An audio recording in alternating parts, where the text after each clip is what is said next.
Hello friend, welcome to export import learning channel. आज के session में हम जानेंगे शिपिंग मैनेजर की जो जॉब रिस्पॉन्सिबिलिटी होती है उसके बारे में कि वो किस प्रकार से अपनी डेली जॉब एक्टिविटी को हैंडल करते हैं और उनकी क्या रिस्पॉन्सिबिलिटी होती है। तो यहाँ पे हुआ क्या कि एक कंपनी है जिसका नाम है कोस्टल शिपिंग प्राइवेट लिमिटेड। वो उसके लिए हायरिंग के लिए हमें ईमेल आया था।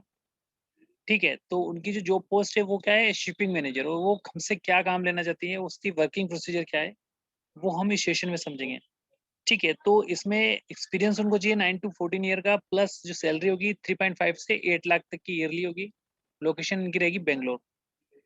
ठीक है, तो अब हम बात करते हैं कि वर्किंग प्रोसीजर क्या है, क्या काम हमें वहाँ पे करना है, what is our responsibility toward this job opening. Okay, so first भी देखते हैं कि shipping manager are responsible for various task.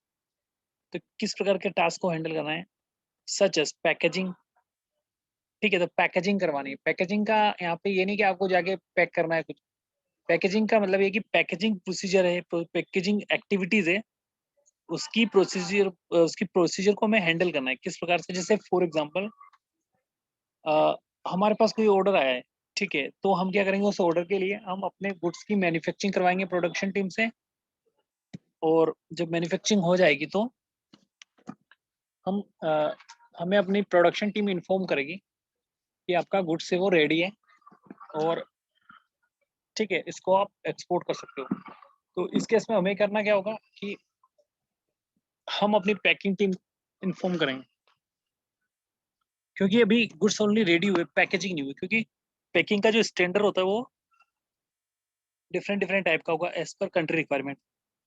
जो भी स्टैंडर्ड होगा पैकिंग का, उस पैकिंग के अकॉर्डिंग हमें पैक करवाना है। तो इसमें प्रोसीजर क्या होगा कि हमें ईमेल के थ्रू डिटेल्स देनी है, इनवॉइस का, आपके ऑर्डर आपका है वो लगा के अटैचमेंट में, और बताना है कि ये गुड्स हमने इस ऑर्डर के अगेंस्ट रेडी करवाए हैं, आप इनको पैक करो। ठीक है, तो ईमेल में हम उसको लिखेंगे कि ये डिटेल्स हैं और ये आपका हमें पैक करके हमें इस तारीख को डिस्पैच करना है, तो आप इससे टाइमलाइन के अकॉर्डिंग इनको पैक करवा दीजिए। तो पैकिंग टीम उसको पैक करवाएगी। उसके बाद यहाँ पे नेक्स्ट जो रिस्पॉन्सिबिलिटी है, verifying the content for shipping. ठीक है, तो कंटेंट है वो शिपिंग के लिए हमें वेरीफाई करना है। जैसे एज पर ऑर्डर हमें आया है, क्या हम उसी के अकॉर्डिंग हम डिस्पैच करें या कुछ और कंटेंट तो नहीं है। ठीक है, तो यहाँ पे बात हम करते हैं तो मेन चीज़ ये आती है कि हमें ये देखना है कि जो हमारा परचेज ऑर्डर है, ठीक है, हमसे जो गुड्स हमें मांगे गए हैं, क्या वही हम मैन्युफैक्चरिंग करवा के एक्सपोर्ट कर रहे हैं, कुछ डिफरेंट तो नहीं है। तो ये हमें वेरीफाई करना है। तो ये किस प्रकार से होगा, एज पर ऑर्डर हमें जो परचेज ऑर्डर आया है उसके अकॉर्डिंग हम परफॉर्मा इनवॉइस बनाएंगे, और परफॉर्मा इनवॉइस हम अपने इम्पोर्टर को भेजेंगे। तो इम्पोर्टर उसको चेक इन वेरीफाई कर बोल देगा कि हाँ ये ठीक है। तो उसके बाद में ये अ, उस ऑर्डर को एक्सेप्ट हो जाएगा, और हम उसके अकॉर्डिंग हम उसकी प्रोडक्शन टीम से पैकिंग प्रोडक्शन करवाएंगे और पैकिंग करवा के डिस्पैच करवाएंगे।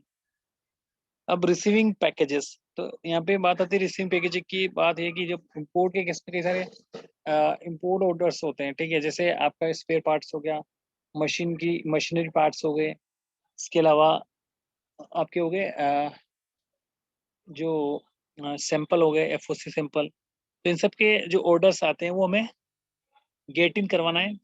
ठीक है, परचेज ऑर्डर के अगेंस्ट गेट इन करवा के उनकी एंट्री करवाना है और मटेरियल को रिसीव करवाना है। तो ये हमारी टीम से हमें करवाना है। इसके अलावा ऑर्डरिंग सप्लाई। ठीक है, तो एज पर जो ऑर्डर्स आते हैं उसके अकॉर्डिंग हमें गुड्स की डिस्पैच करनी है, और हमें अपॉइंट करने हैं अपने ट्रांसपोर्टर्स को, सो देट कि ये इनकी सप्लाई कर पाए। ठीक है, तो सप्लाई, ऑर्डरिंग सप्लाई का मतलब यही है कि हमें एक सप्लायर जो होते हैं हमारे, फॉर एग्जांपल ट्रांसपोर्टर जो होते हैं, उनसे हमें एक्सपोर्ट करवाना है या डिस्पैच करवाना है, ट्रांसपोर्ट करवाना है from one place to another. ठीक है, तो यहाँ पे हमें कई सारी चीज़ों का हमें ध्यान रखना है कि जो हमारा ट्रांसपोर्टर है वो सही प्राइस ले रहा है कि नहीं ले रहा है। इस प्रकार से हमें उनको जो बेस्ट प्राइस हमें देता है उसके बेस पे हम ये हम डिस्पैच करवाएंगे। इसके बाद लीडिंग एंड मैनेजिंग स्टाफ। तो लीडिंग की अगर बात करें तो हमें अपनी पूरी इंटायर टीम को हैंडल करना है। उसमें जो एक्टिविटीज़ होगी डेली आपकी, डिस्पैच रिलेटेड, इन्वेंट्री रिलेटेड, या फिर डिस्पैच में बात करें तो जो कंटेनर्स आपके आएंगे डिस्पैच के लिए, उनको चेक करवाने के लिए हम उनको कैसे चेक करते हैं, उनकी कैसे डिस्पैचिंग होगी, किस किस ऑर्डर में होगा। तो ये लीड करना मतलब कि उनको समझाना है और उसको एक स्ट्रेटेजिक प्लान के अकॉर्डिंग हमें वर्किंग करवानी है। ठीक है। मैनेजिंग स्टाफ की अगर बात करें तो हमारा जो स्टाफ होगा जो इस पूरी एक्टिविटी को हैंडल करेगा, उसको मैनेज करना है, उसको स्पेसिफिक वर्किंग उसको देनी है कि तुम्हारा काम ये है, तुम्हें डिस्पैच मेंटेन करना है, तुम्हें इन्वेंट्री मेंटेन करना है, तुम्हें पैकिंग मेंटेन करना है। ठीक है। इसका तुम्हें डॉक्यूमेंटेशन मेंटेन करना है, तुम्हें सप्लायर्स के बिल्स देखने हैं। तो ये एक मैनेजिंग करना है, वर्किंग है वो इक्विवेलेंट हमें डिवाइड करनी है अपने स्टाफ में।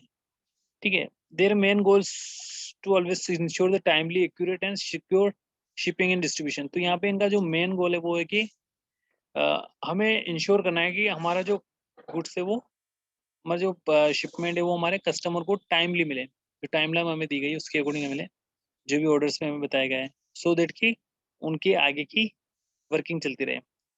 और एक्यूरेट एंड सिक्योर का यहाँ पे कि एक्यूरेटली जो भी गुड्स मांगा वही हम इसको डिस्कस करें। सिक्योर शिपिंग का मतलब है कि आप जो गुड्स आप एक्सपोर्ट कर रहे हो उसके बेस पे सिक्योर वो होनी चाहिए, जैसे इंश्योरेंस करवाना है।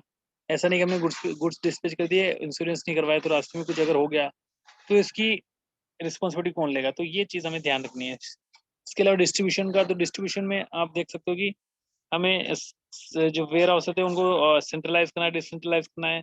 हमें चूज करना है कि कौन से जगह अगर हम अपना वेयर हाउस खोलें तो वहाँ पे ये डिस्ट्रीब्यूशन सही रहेगा। तो इस चीज़ को हमें पूरा एक स्ट्रेटेजिक प्लानिंग करनी होती है। इस प्लानिंग के बेस पे हम इसको कर सकते हैं। तो इस सेशन को समझने का यही हमारा एम था कि इस कोस्टल शिपिंग प्राइवेट लिमिटेड में जो शिपिंग मैनेजर की जॉब रिस्पॉन्सिबिलिटी है वो क्या है और क्या एक्टिविटी है। सो गाइज आज के सेशन में हमने ये जाना किस प्रकार की वर्किंग रिस्पॉन्सिबिलिटी होती है शिपिंग मैनेजर की। सो आज के सेशन में इतना ही। Thank you for watching the session. Have a nice day.